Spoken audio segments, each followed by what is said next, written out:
ప్రభువుని యేసు నామములో చేయవచ్చిన వందనాలు సమర్పిస్తున్నా. మంగళవారం మీరు ఎక్కువ మంది క్లాస్కి రాలేదు.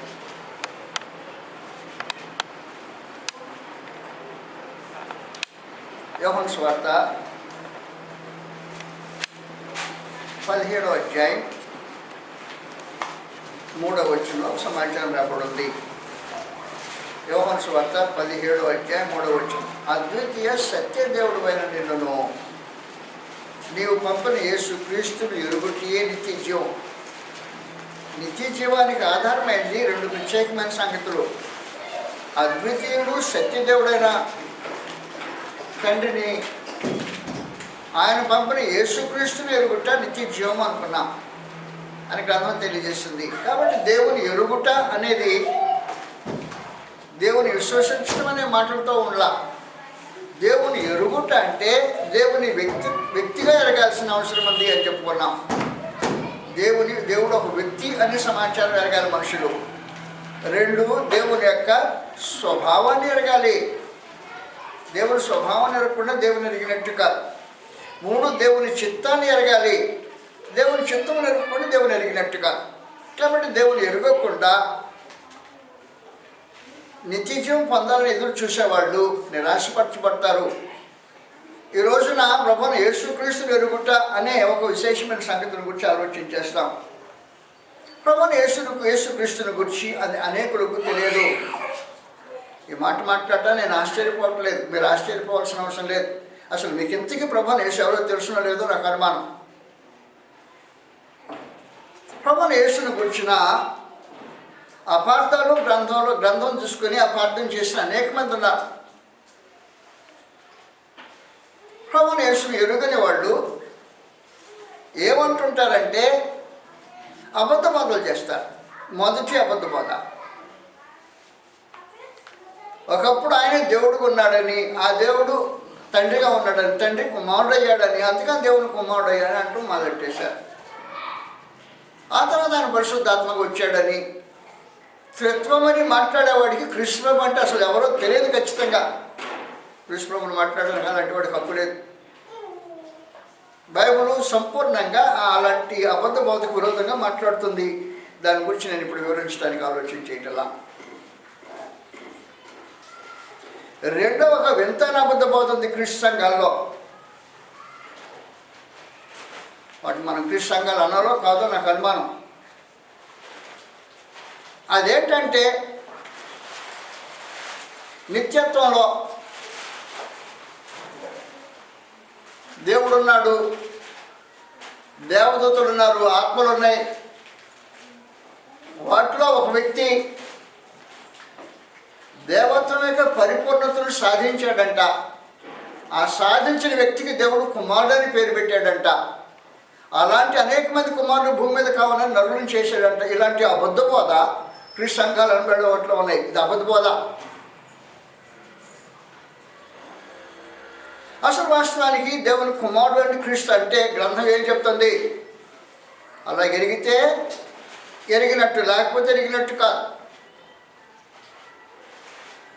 ఎఫెసీయులకు రాసిన పత్రిక 4వ అధ్యాయం 11వ వచనంలో గ్రంథం ఏం చెప్పిందంటే,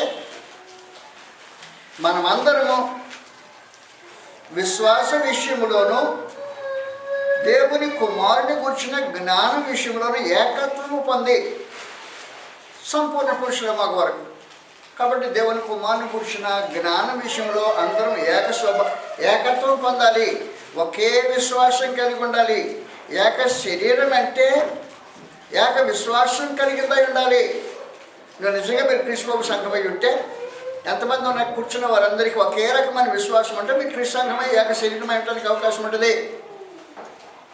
దేవుని కుమారుని గురించిన జ్ఞాన విషయంలో ఏకత్వం పొంది ఒకే విశ్వాసం కలిగి ఉండి, ఆ విశ్వాసము సత్యమైన విశ్వాసమై ఉండి. అపోస్తలుల కార్యక్రమం క్షమించాలి. యోహాను సువార్త 17వ అధ్యాయంలో ఏకత్వం ఎలా వస్తుందో గ్రంథం తేటగా తెలియజేస్తుంది. దయతో మనం జాగ్రత్తగా ఆలకించాలి. యోహాను సువార్తలో 17వ అధ్యాయం ఏకత్వం వచ్చే ఒకే ఒక మార్గం ప్రభువుని యేసు తెలియజేస్తున్నారు. 17వ అధ్యాయంలో 21-22 వచనాలు. తండ్రి, నా యందు నీవును నీ యందు నేను ఉన్నలాగున వారును మన యందు ఏకమై ఉండవాలని వారి కొరకు మాత్రం నేను ప్రార్థన చేయట్లేదు. వారి వాక్యం వలన నా యందు విశ్వాసం ఉంచు వారందరూ ఏకమై ఉండవాలని వారి కొరకు ప్రార్థన చేస్తున్నా. అపోస్తలుల బోధ వలన క్రీస్తునందు విశ్వాసం ఉంచే వారందరూ ఏకమై ఉంటారు. నేను గతంలో మీకు తెలియజేసిన 2 అబద్ధ బోధలు అపోస్తలుల బోధకు సంబంధించినవి కాదు. అపోస్తలులు అలాంటి బోధ చేయాల. 3వ అబద్ధ బోధ ఉంది, దాని గురించి ప్రశ్నించి మాట్లాడుకోవట్లేదు. నేను దేవుని కుమారుని గురించిన ఏకత్వం అంటే క్రీస్తు సంఘం ఏంటిది?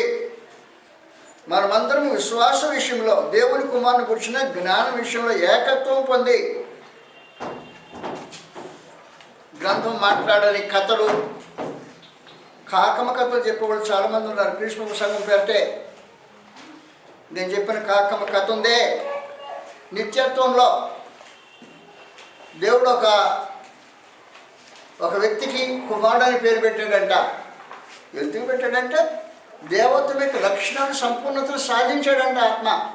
అందుకని కుమారుడు అని పేరు పెట్టాడంట. అలాంటి కుమారులు అనేక మంది కావాలి భూమి మీద నరులను చేశాడంటే ఇలాంటి అబద్ధ బోధ కల్పన కదా అది. కానీ క్రీస్తు సంఘం అని పేరుతో చాలామంది అవుతున్నారు మనుషులు. గ్రంథం చూస్తాం. అపోస్తలుల బోధ ప్రకారం యేసుక్రీస్తు ఎవరు? ఎరుగుటే నిత్య జీవం.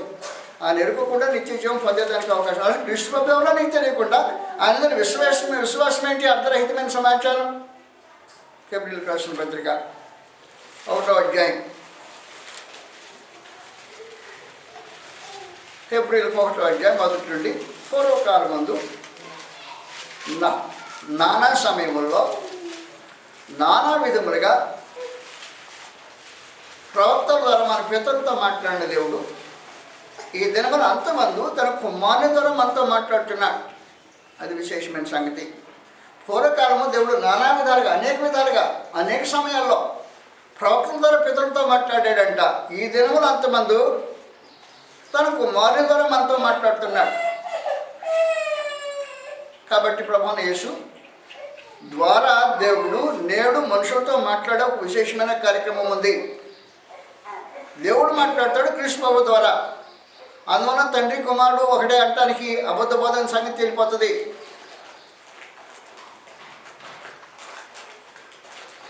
ఇది ప్రత్యేకించి మత్తయి సువార్తలో 17వ అధ్యాయం. ఈ సంగతి గతంలో నేను మెన్షన్ చేశాను, మరొకసారి అనుభవుతున్నా. మత్తయి సువార్త 17వ అధ్యాయంలో పరలోకమందున్న దేవుడు క్రీస్తు ప్రభు ద్వారా మనుషులతో మాట్లాడే విశేషమైన కార్యక్రమం గురించి రాయబడి ఉంది. 17వ అధ్యాయం 1 నుండి. 6 దినములైన తర్వాత యేసు పేతురుని, యాకోబును, అతని సహోదరుని యోహానును వెంటబెట్టుకుని ఎత్తైన ఒక కొండ మీదకి ఏకాంతంగా పోయి వారి ఎదుట రూపాంతరం పొందెను. ఆయన ముఖము సూర్యుని వలె ప్రకాశించెను, ఆయన వస్త్రములు వెలుగు వలె తెల్లనివాయెను. ఇదిగో మోషేయు ఏలీయా వారికి కనబడి ఆయనతో మాట్లాడుచుండిరి.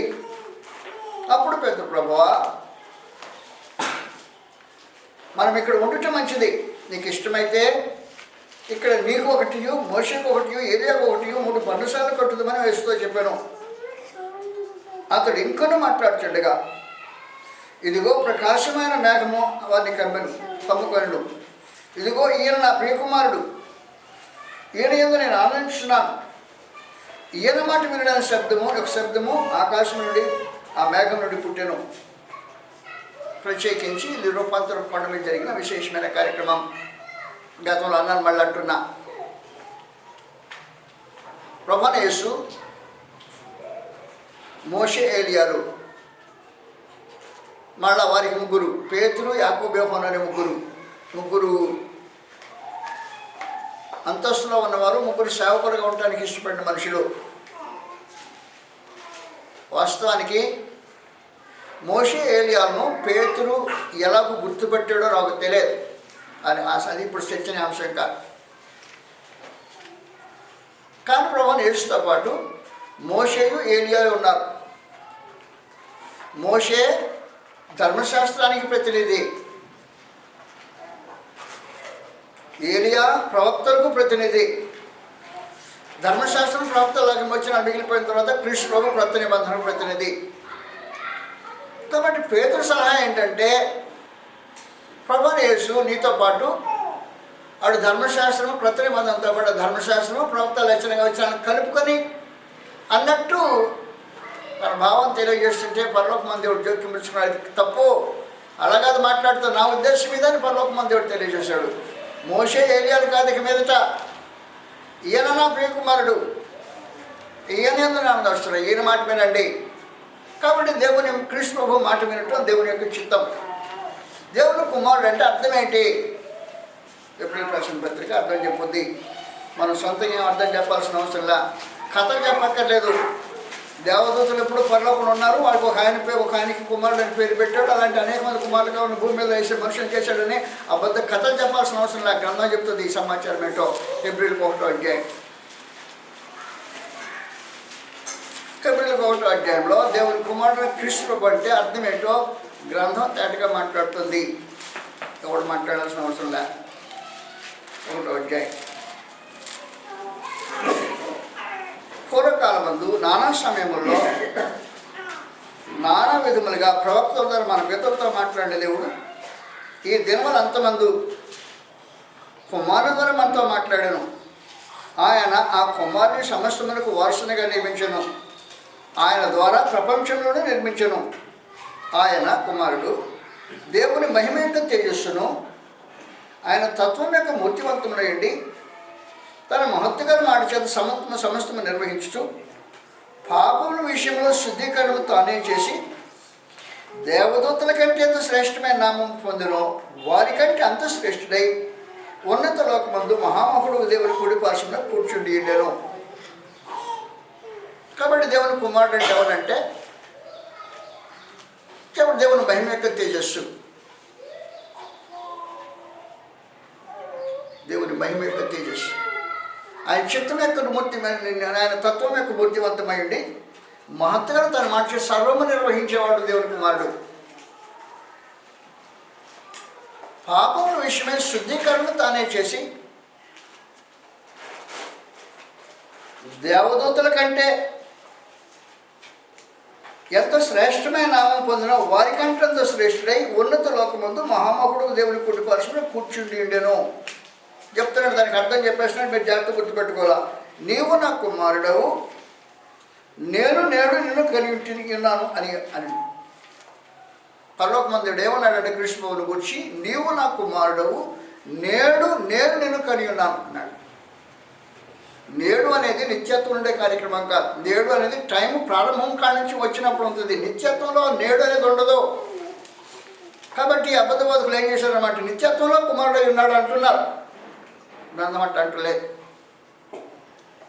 నీవు నా కుమారుడు, నేను నిన్ను కలిగి ఉన్నాను అన్నాడు. నేడు నాకు సమయం ఉంది, నేడు నేను కలిగి ఉన్నాను అంటానికి అర్థం ఏంటి? నేను సొంతంగా అర్థం చెప్పడానికి ప్రయత్నం చేయట్లా. ఎవడని చెప్పిన అంగీకరించను నేను. గ్రంథం చెప్పాలి దానికి అర్థమేంటో. ఇది కీర్తన గ్రంథం 2వ అధ్యాయంలో సమాచారం రాబడింది. వాస్తవానికి కీర్తన 2వ అధ్యాయం 7వ వచనంలో ఈ సమాచారం రాబడింది. కాబట్టి గ్రంథం చెప్పే సందేశం జాగ్రత్తగా ఆలకించాల్సిన అవసరం ఉంది. కాకమ్మ కథలు మానేద్దాం. దేవుని కుమారుని గురించిన జ్ఞాన విషయంలో ఏకత్వం పొందుతాం. అప్పుడే మనం కృష్ణ సంఘం వేయడానికి అవకాశం ఉంటుంది, లేకపోతే కృష్ణ సంఘం వహించడానికి అవకాశం ఉండదు. 7వ వచనంలో 6-7 వచనాలు. నేను నా పరిశుద్ధ పర్వతమైన సియోను మీద నా రాజుని ఆశీనుగా చేసి ఉన్నాను. నేను కట్టడను వివరించను. యెహోవా నాకు ఎలాగో సెలవిచ్చాడు, నీవు నా కుమారుడవు, నేడు నిన్ను కలిగి ఉన్నాను సమాచారం. ఆ సంగతిని ఇక్కడ కోట్ చేసేసాడు ప్రస్తుతం. హెబ్రీయులకు రాసిన పత్రికలో కీర్తనలు 2వ అధ్యాయం 7వ వచనం సందేశాన్ని మాట్లాడుతూ, నీవు నా కుమారుడవు, నేడు నేను నిన్ను కలిగి ఉన్నాను అని పరలోకమందున్న దేవుడు ఇది క్రీస్తు ప్రభువుని గురించి చెప్పిన సందేశం అని హెబ్రీయులకు రాసిన పత్రిక చెప్తుంది. దాని అర్థం ఏంటి? అపోస్తలుల కార్య గ్రంథం 13వ అధ్యాయంలో దాని అర్థం ఏంటో తేడాగా తెలియజేస్తున్నాడు. మనుషులు అర్థం చెప్పాల్సిన అవసరం ఉండదు. గ్రంథం దగ్గరకు వచ్చిన తర్వాత అధ్యాయం అపోస్తలుల కార్యక్రమం 26వ వచనం నుండి. సహోదరులారా, అబ్రహాము వంశస్థులారా, దేవునికి భయపడవద్దారా, ఈ రక్షణ వాక్యము మన యొద్దకు పంపబడి ఉంది. యెరూషలేములో కాపురముండు వారును వారి అధికారులను ఆయననైనను ప్రతి విశ్రాంతి దినమున చదువుకొచ్చిన ప్రవక్తల వచనములైనను గ్రహింపక ఆయనకు శిక్ష విధించడి చేత వచనములు నెరవేర్చిరి. ఆయన యందు మరణమునకు తగిన హేతువేది కనబడకపోయినను ఆయనను చంపించవాలని వారు పిలాతును వేడుకొని వారు ఆయనను గురించి వ్రాయబడినవన్నీ నెరవేర్చిన తర్వాత ఆయనను రాను మీద నుండి దింపి సమాధిలో పెట్టి. ఇదంతా క్రీస్తును గురించిన సమాచారమే. అయితే దేవుడు మృతుల నుండి ఆయనను లేపాను.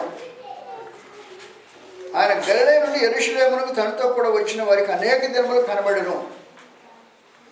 వారిప్పుడు ప్రజల ఎదుట సాక్షులై ఉన్నారు. దేవుడు యేసుని లేపి మన పెద్దలకు చేసిన వాగ్దానము మన పిల్లలకు నెరవేర్చడం మీకు సువార్త ప్రకటించున్నాం. అలాగే నీవు నా కుమారుడు, నేడు నేను నిన్ను కనిగింటిని అని 2వ కీర్తనలో వ్రాయబడి ఉంది చెప్పేశాడు. కాబట్టి ప్రభువైన యేసు నేడు అనేది నిత్యత్వంలో కాదు. కాబట్టి యేసు నిత్య కుమారుడు అనేది అర్థరహితమైన అబద్ధము. నేడు అనే సంగతి అపోస్తలుల బోధ చెప్తుంది. నేను నిన్ను కని ఉన్నాను అని కీర్తనలో నుంచి కోట్ చేసి పరిశుద్ధాత్మ అర్థం చెప్తున్నాడు, మనుషులు అర్థం చెప్పటంలా. కాబట్టి నేడు అనే మాట ప్రత్యేకించి మాట్లాడున్నా ప్రత్యేక సందర్భం ఏమంటే ప్రభువైన యేసును పట్టాభిషిక్తునిగా చేసిన దినాన్ని గురించి మాట్లాడిన సందేశం ఇది. దయతో మనం ఆలకించండి. పూర్వకాలము మొదటి దినవృత్తాంతం 28వ అధ్యాయం.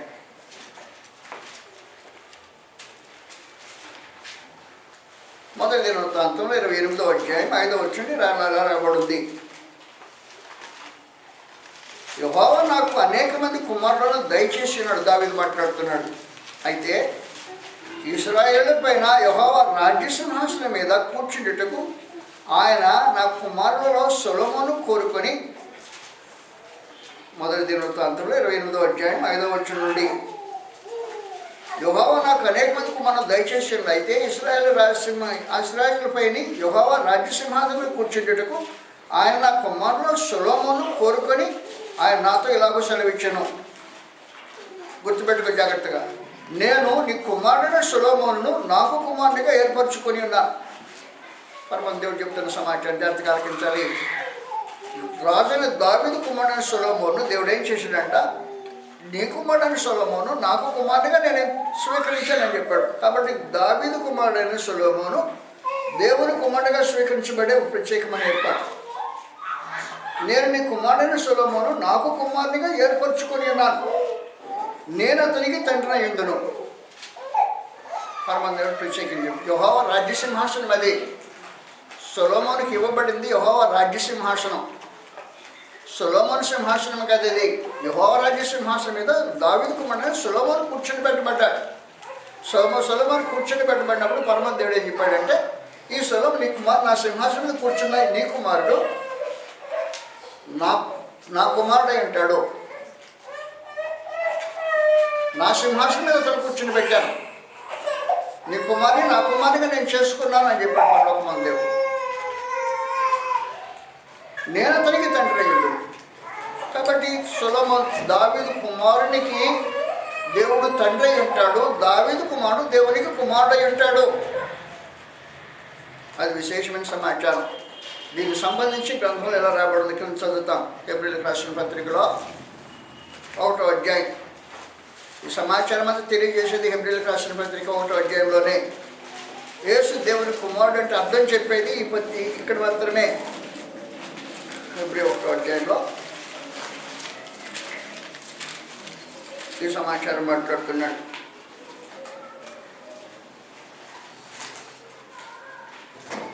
నీవు నా కుమారుడు 2వ వచనం 5వ వచనం. నీవు నా కుమారుడు, నేడు నేను కలిగి ఉన్నాను అనియు ఇదిగాక నేను ఆయనకు తండ్రినయ్యుందును, ఆయన నాకు కుమారుడు అనియు దూతల్లో ఎవరితో నేను ఎప్పుడైనా చెప్పానా. కాబట్టి దూతల్లో దేవుడు ఎప్పుడు నా కుమారుడు అనలేదు. కాబట్టి దూతల్లో ఒక ఆయనంట దేవుని యొక్క లక్షణాలు సాధించాడంటే, అందుకని కుమారుడు అని పేరు పెట్టాడంటే అబద్ధం. ఎప్పుడు దూతల్లో ఒకరికి ఆ మాట చెప్పలా దేవుడు. ఎవరిని గురించి చెప్పాడు? దావీదు కుమారుని గురించి చెప్పాడు ఈ సమాచారం. రెండవ సమూయేలు గ్రంథం,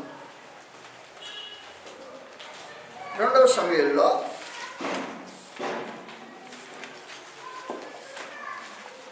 హనుమంతు దేవుడు ప్రత్యేకించి ఈ సమాచారం మాట్లాడుతున్నాడు. 7వ అధ్యాయం, 2వ సమూయేలు 7వ అధ్యాయం 14, 12వ వచనం నుండి. 2వ సమూయేలు 7వ అధ్యాయం 12వ వచనం నుండి.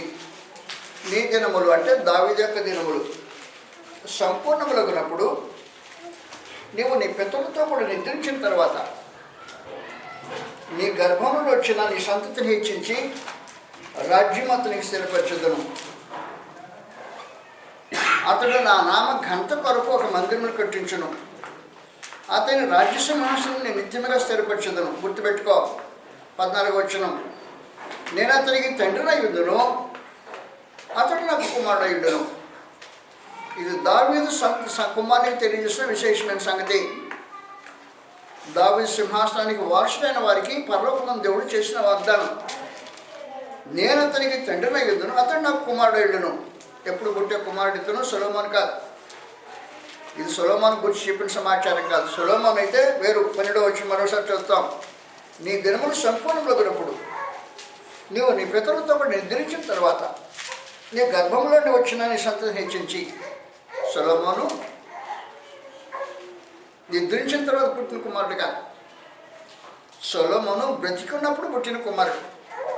సొలొమోను తను బ్రతికున్నప్పుడు పుట్టిన కుమారుని పరమదేవుడు ఏం చెప్పాడంటే, నీ కుమారుని నా కుమారుడిగా నేను స్వీకరిస్తాను, నా సింహాసనాన్ని అతనికి ఇచ్చేస్తాను అని చెప్పాడు. కానీ ఇప్పుడు మాట్లాడుతున్న కుమారుడు సొలొమోను కాదు, క్రీస్తు ప్రభు. నీవు నీ దినములు సంపూర్ణమగునప్పుడు నీవు నీ పితరులతో నిద్రించిన తర్వాత, చచ్చిపోయిన తర్వాత నీ గర్భంలో వాసం నుండి వచ్చిన నీ సంతతిని హెచ్చించి రాజ్యం అతనికి స్థిరపరచుదను. అతడు నా నామ ఘనత కొరకు ఒక మందిరమును కట్టించును. అతని రాజ్యసింహాసనం నిత్యముగా స్థిరపరచుదను. నేను అతనికి తండ్రినై ఉండును, అతడు నాకు కుమారుడై ఉండును. ఆ మాటలు జాగ్రత్త గుర్తుపెట్టుకోండి. హెబ్రీయులకు రాసిన పత్రిక 1వ అధ్యాయంలో ఈ సంగతులు కోట్ చేస్తున్నాడు. అందువల్ల వాస్తవంగా ఏం చెప్తున్నాడంటే, దావీదు కుమారుడు దేవుని కుమారుడు. దావీదు సింహాసనానికి వారసుడైన వాడు దేవుని కుమారుడు. హెబ్రీయులకు 1వ అధ్యాయం.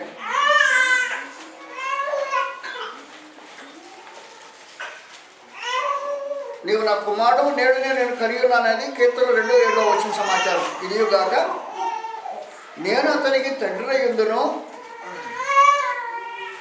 నేను ఆయనకు తండ్రినై ఉండును, ఆయన నాకు కుమారుడై ఉండునని దూతల్లో ఎవరితోనైనా ఎప్పుడైనా చెప్పాను. ఎప్పుడైనా చెప్పలేదు. ఎవరి గురించి చెప్పాడు? కృష్ణుని గురించి చెప్పాడు. కాబట్టి దావీదు 2వ సమూయేలు 7వ అధ్యాయం 14 వచ్చిన చెప్పబడింది కృష్ణుని గురించి. కాబట్టి పరలోకమందు దేవుడు దావీదుతో 2 ప్రత్యేకమైన వాగ్దానాలు చేశాడు. దావీదుతో చేసిన వాగ్దానాల్లో మొదటి వాగ్దానము దావీదు సంతానాన్ని కూర్చున్న వాగ్దానం. దావీదు సంతానాన్ని దేవుడు సింహాసనం మీద కూర్చుని పెట్టి అతను నా కుమారుడిగా నేను స్వీకరిస్తానన్నాడు. అతను నా సింహాసనం మీద కూర్చున్నవాడు నా కుమారుడు, నేను వారికి తండ్రిని. అంటే దేవుని కుమారుడు అనే విశేషమైన సమాచారం. దేవుని కుమారుడు అంటే దావీదు సింహాసనం మీద కూర్చుని దేవుని ప్రజలు ఏలువాడు దేవుని కుమారుడు. దేవుని కుమారుడు అంటే ఇశ్రాయేలుకు రాజు అని అర్థం. వాస్తవంగా ఏం జరిగేదంటే, 2వ దినవృత్తాంతంలో 23వ అధ్యాయం రాజును అభిషేకించే విశేషమైన విధానం ఇది. 2వ దినవృత్తాంతం 23వ అధ్యాయం 11వ వచనంలో, అప్పుడు వారు రాజకుమారుని బయటకు తోడుకొని వచ్చి అతని మీద కిరీటం వచ్చి ధర్మశాస్త్ర గ్రంథం అతని చేతికిచ్చి అతనికి పట్టాభిషేకం చేసిరి. పట్టాభిషేకం చేసే విశేషమైన కార్యక్రమం. కాబట్టి ప్రతి రాజును, దావీదు సంతతిలో పుట్టిన ప్రతి రాజును పట్టాభిషేకం చేసే విధానం అది. రాజుగారిని ఒక ప్రత్యేకమైన స్థలంలో నిలబెట్టి, అతని తల మీద రాజ కిరీటం పెట్టి, అతని చేతిలో ధర్మశాస్త్రం ఇచ్చి, ప్రధాన యాజకుడు ఏం చేస్తుంటాడంటే కీర్తన 2వ అధ్యాయం చదువుతాడు. కీర్తన 2వ అధ్యాయము పట్టాభిషేకానికి సంబంధించిన అధ్యాయం. నీవు నా కుమారుడు, నేడు నేను నిన్ను కనియున్నాను అనేది అది పట్టాభిషేకానికి సంబంధించిన కార్యక్రమం. కాబట్టి ప్రతి దావీదు కుమారుడు, దావీదు రాసిన ఈ కీర్తన దావీదు కుమారుడికి పట్టాభిషేకం చేసేటప్పుడు చదివే కీర్తన 2వ కీర్తన. ఆ 2వ కీర్తన సమాచారం రాబడింది. నీవు నా కుమారుడు, నేడు నేను నిన్ను కనియున్నాను, నీకు పట్టాభిషేకం చేస్తున్నాను అనేది ప్రత్యేకమైన కార్యక్రమం. ప్రభువైన యేసు జన్మించినప్పుడు దేవుని కుమారుడు అనబడలేదు. లోకసువార్త 1వ అధ్యాయం, లోకసువార్త 1వ అధ్యాయంలో 29వ వచనం నుండి ప్రభువైన యేసు జన్మను గురించి మరియకు వచ్చిన సందేశం ఇది. ఆమె ఆ మాటకు బహుగా తొందరపడి శుభవచనం ఏమిటో అని ఆలోచించుకుండగా దూత, భయపడకము, దేవుని వల్ల నీవు కృప పొందితివి. ఇదిగో నీవు గర్భము ధరించి కుమారుని కని ఆయనకు యేసు అని పేరు పెట్టుదు. ఆయన గొప్పవాడై సర్వోన్నతుని కుమారుడు అనబడును. పుట్టినప్పుడు సర్వోన్నత కుమారుడు కనబడలా. ప్రభువైన దేవుడు ఆయన తండ్రి అయిన దావీదు సింహాసనం ఆయనకి ఇచ్చును. ఆయన యాకోబు వంశస్థులు యుగము లేరును. ఆయన రాజ్యం అంతం లేదు దేవుడు కానీ అంతా చెప్పాను. మీరు జాగ్రత్త గుర్తుపెట్టుకుంటే అక్కడ 2 సంగతులు జరిగాయి. దావీదు కుమారుడు దేవుని కుమారుడు అనే భావం తేటగా సూచించబడింది. యేసు దావీదు కుమారుడు అంటే, దేవుని కుమారుడు అంటే ఇశ్రాయేలుకు రాజు అని అర్థం. మీకు ఆ భావన కలగకపోతే యేసుక్రీస్తుని గురించిన జ్ఞాన విషయంలో ఏకత్వం పొందే ఛాన్స్ ఉండదు.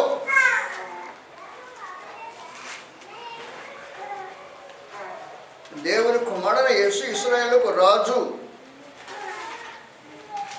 ఇశ్రాయేలుకు రాజు అనేటప్పటికీ భౌతికమైన శరీర సంబంధం ఇశ్రాయేలుకు రాజు అనే భావన కాదది.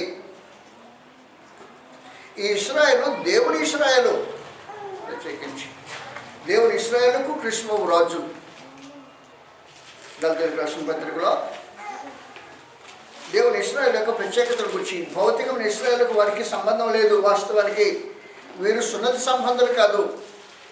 గలతీయులకు రాసిన పత్రిక 6వ అధ్యాయం 15వ వచనం నుండి క్రొత్త సృష్టి పొందుటియే కానీ సున్నతి పొందుటి అందు ఏమీ లేదు, పొందక పోటీ అందు ఏమీ లేదు. ఈ పద్ధతి చొప్పున నడుచుకుని వారికి అందరికీ, అనగా దేవుని ఇశ్రాయేలుకు సమాధానము కృపయు కలుగునుగాక. ఈ దేవుని ఇశ్రాయేలుకు రాజు క్రీస్తు ప్రభు, దేవుని కుమారుడు. అంటే నువ్వు దేవుని ఇశ్రాయేలువా? నువ్వు దేవుని ఇశ్రాయేలువో కాదో నువ్వు తెలుసుకోవాల్సిన అవసరం ఉంది. నువ్వు నిజంగా దేవుని ఇశ్రాయేలు అయితే క్రీస్తు ప్రభు నీకు రాజు అనే సంగతి నీకు అర్థమై ఉండాల్సిన వాస్తవం. యోహాను సువార్తలో 1వ అధ్యాయం, యోహాను సువార్త 1వ అధ్యాయం. యేసు దేవుని కుమారుడు అంటే ఇశ్రాయేలు రాజు అని. ఈ ఇశ్రాయేలు క్రొత్త నిబంధన ఇశ్రాయేలు భౌతికమైన శరీర సంబంధమైన ప్రకృతి సంబంధం ఇశ్రాయేలు కాదు. క్రొత్త సృష్టి పొందిన ఇశ్రాయేలు, దేవుని ఇశ్రాయేలు. యోహాను సువార్త 1వ అధ్యాయంలో 47వ వచనం నుండి ఈ సమాచారం రాబడింది. యేసు నతనయేలు తన యుద్ధకు వచ్చి చూచి, ఇదిగో ఇతడు నిజముగా ఇశ్రాయేలీయుడు, ఇతని ఏ కపటం లేదని నతనయేలు లేదని అతని గురించి చెప్పాను. నువ్వు నన్ను ఎలా ఎరుగుదు అని నతనయేలు ఆయన అడుగుగా, యేసు ఫిలిప్పు నేను పిలువక మునిపే నీవు అంజూరపు చెట్టు కింద ఉన్నప్పుడే నేను సూచిస్తున్నానంటూ చెప్పాను. నతనయేలు, బోధకుడా, నీవు దేవుని కుమారుడు, ఇశ్రాయేలు రాజువు. దేవుని కుమారుడు అంటే ఇశ్రాయేలు రాజు అనేది ఒకే ఒక అర్థం. అంతేగాని దూతలో ఒక ఆయన దేవుని యొక్క లక్షణాలు సంపాదించాడు కాబట్టి ఆయనకి దేవుని కుమారుడు అని పేరు పెట్టాడు అనేది అబద్ధం. క్రీస్తు ప్రభు నిత్యత్వంలో కుమారుడు అనే మాట సర్వబద్ధం. మనకు అర్థం లేదు వాస్తవానికి. యేసు దేవుని కుమారుడు అంటే ఇశ్రాయేలుకు రాజు అని అర్థం. ఈ అర్థంలో మనుషులందరూ ఏకత్వం పొందాలి. క్రైస్తవులు అనబడ్డ వాళ్ళందరూ మీరు విశ్వాస విషయంలో, దేవుని కుమారుని గురించిన జ్ఞానం విషయంలో ఏకత్వం పొంది, ఏకత్వం ఇక్కడ లేకపోతే అది క్రీస్తు సంఘం అనబడటానికి అవకాశం ఉండదు. యేసు దేవుని కుమారుడు అంటే ఇశ్రాయేలు రాజు అని అర్థం. నీవు ఇశ్రాయేలుడివై ఆయన నీ జీవితాన్ని ఏలే ప్రత్యేకమైన రాజు అయి ఉండటమనేది దేవుని సంకల్పంలో భాగమైంది. దావీదు కుమారుడు దేవుని కుమారుడు. లోక 1వ అధ్యాయం మరొకసారి, దావీదు కుమారుడు దేవుని కుమారుడు అనే ఒక విశేషమైన సమాచారం ఎప్పుడు గుర్తుపెట్టుకోవాల్సిన అవసరం ఉంది. 31వ వచనం నుండి,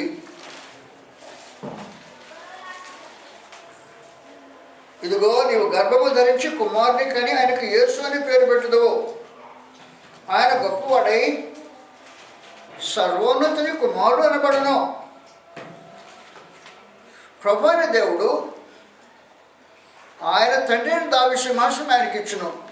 ముందు దేవుని కుమారుడు అనబడతాడు. దేవుడు ఏం చేస్తుంటాడంటే దావీదు యొక్క సింహాసనాన్ని ఈయనకి ఇస్తాడు అని వాగ్దానం. కాబట్టి దావీదు కుమారుడు దేవుని కుమారుడు అనే ఒక విశేషమైన సమాచారము. దావీదు కుమారుడు ఇశ్రాయేలు రాజు అనే, నీవు నిజమైన ఇశ్రాయేలుడు అయ్యండి కృష్ణుడు నీ జీవితానికి రాజు అనే ఒక విశేషమైన విశ్వాసం కలిగి ఉంటమని దేవుని కుమారుడు అంటే అర్థం. రకరకాల అర్థాలు చెప్పాల్సిన అవసరం ఉండదు. అందువలన ఇశ్రాయేలు రాజులు, యోధా రాజులందరినీ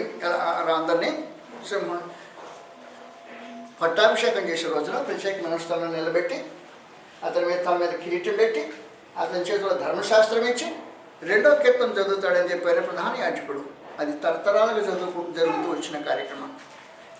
అది సొలొమోను దగ్గర నుండి చివరికి వారి చివరి రాజు అయిన యోషియా దగ్గరకు ఈ కార్యక్రమం కొనసాగింది. ఆ పట్టాభిషేకానికి సంబంధమైన ఆ కీర్తనను అపోస్తలులు కోట్ చేస్తూ పరలోకమందు దేవుడు కృష్ణ బాబు పట్టాభిషేకం చేసే రోజున ఈ సంగతి చెప్పాడు అన్నాడు. అది నీవు నా కుమారుడవు నేడునే నేను కనియున్నాను అంటే పట్టాభిషేకానికి సంబంధించిన కార్యక్రమం కాబట్టి నీవు నా కుమారుడు